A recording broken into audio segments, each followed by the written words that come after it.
Go ahead.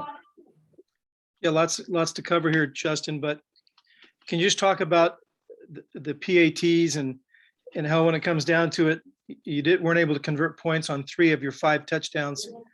Just how frustrating that is and kind of how you try to sort things out there. Yeah, you're going to have to repeat it. I can't hear you. I'm sorry. I was asking about the PAT issues you had in the game today.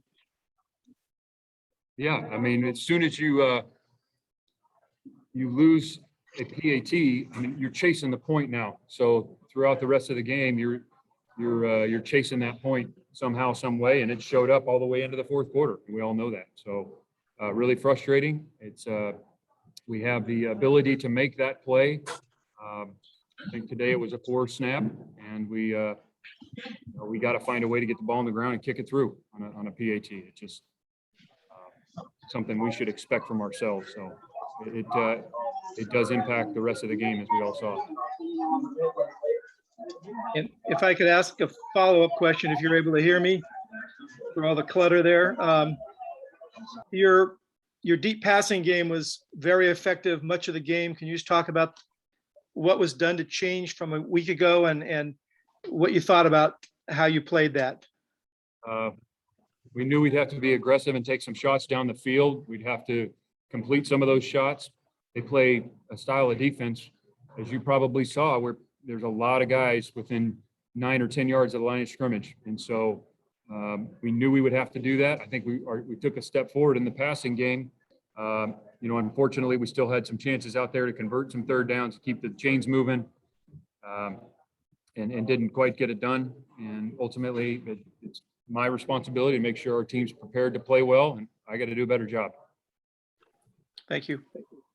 Okay, going to a question from Trace Travers. Trace, go ahead. Yeah. Hey, Coach. What did TCU do in the run game that got you guys as off guard as it seems like you guys were in the second half? Nothing they hadn't shown. It's just when they have, I mean, they're good. They got some good players, and we started to bleed in the inside run game. We played some odd front. We played some even front. They ran some speed options, so they attack you with numbers once they involve the quarterback. When you start evening out the numbers in the run game, now you stress your coverage. Unfortunately, we got beat a couple times there in coverage and some man-to-man situations. And then I think number one thing that sticks out to me is going to be the yards after contact. I mean, if we watch the tape, it's not going to be good. The yards after contact in the run game is something that we're going to have to improve on. And if I can ask a follow-up, you guys lost Coin early in the game, and I don't think I saw Trey Pastor out there either. How much did you guys have to play some of your guys who may have been less experienced today? They played more, but that's the way the game goes. I mean, Coin, we love Coin. We want Coin available. We want all the guys available for every snap. However, injuries happen, and the next guy's got to jump in and contribute. And I thought some of those guys probably had some good things that they showed. I thought Femi Aladejo was noticeable a few times, getting his first real action. Bimage played more, obviously with Coin down, as did Croto. And the tape will tell, but ultimately as a defense, we just didn't play well enough to win. I mean, we had way too many yards after contact, too many missed tackles. And against a very skilled, talented team like that, I mean, you're going to, all of a sudden here come the chunk plays, and that's what happens. So we got to do it. And it goes back. I got to give them better answers. We got to continue to develop, and we got to play better than that. Thank you. Okay, do we have any further questions? Yes. Jeff, go ahead. Yeah, Justin, how is Coin? Will he be able to play next week, or do you have any idea? I don't know yet. He wasn't able to return to the game. Trey Pastor did not make the trip, and we will see once we get back. But I don't know yet. And can you just talk about how much the heat impacted you, if at all, in the second half? Well, I mean, I guess it doesn't even matter. It's hot out there. It's hot out there for everybody. We want to roll players. We knew it's going to be hot. but there's nothing we can do about that other than prepare during the week and hydrate. And I know it's going to get hot and be tough, but I'm sure it was hot for the other team too. And last thing, could you just talk about the way you thought Chase played today?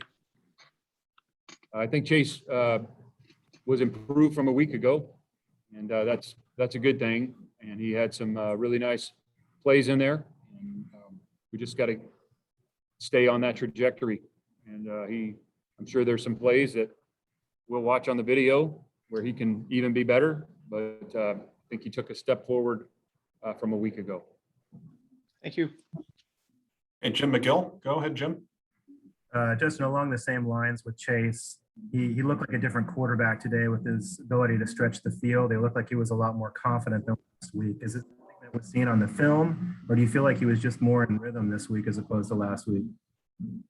I think he went through his progression and trusted his training and threw the ball with authority at times. And that's what we would expect of him.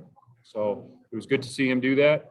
A couple guys made some nice catches in there, and we need a few more. We got to continue to build on the number of explosive plays that we're creating. I don't know what it was today. I think we were still,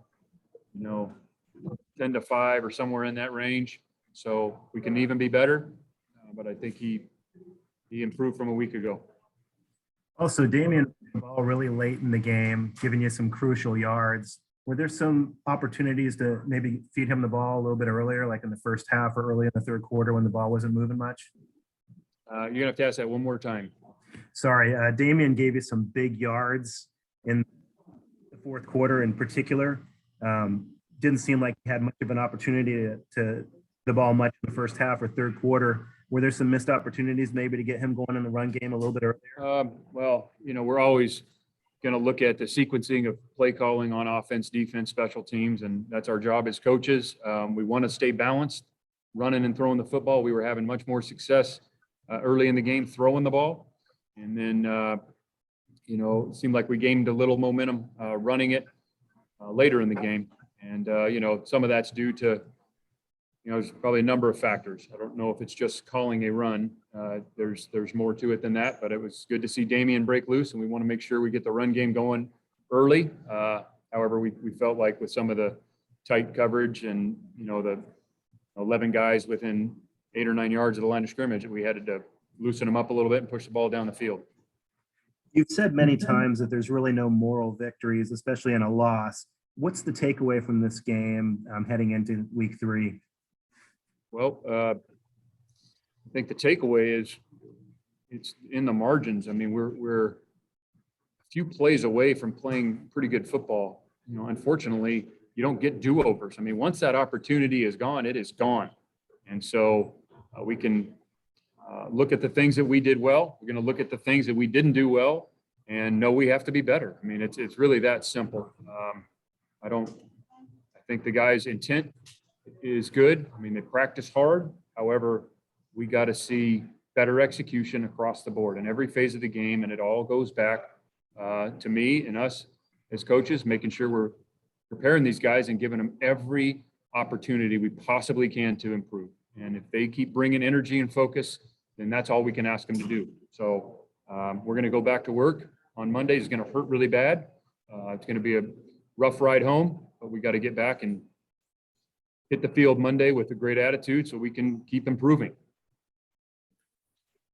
Okay, move on to Jeff Ferrato. Jeff?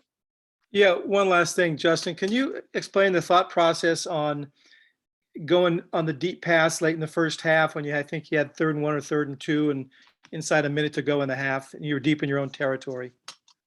Yeah, I'm not going to get into the weeds on every play call. I understand that when we don't execute them, there's going to be questions about them.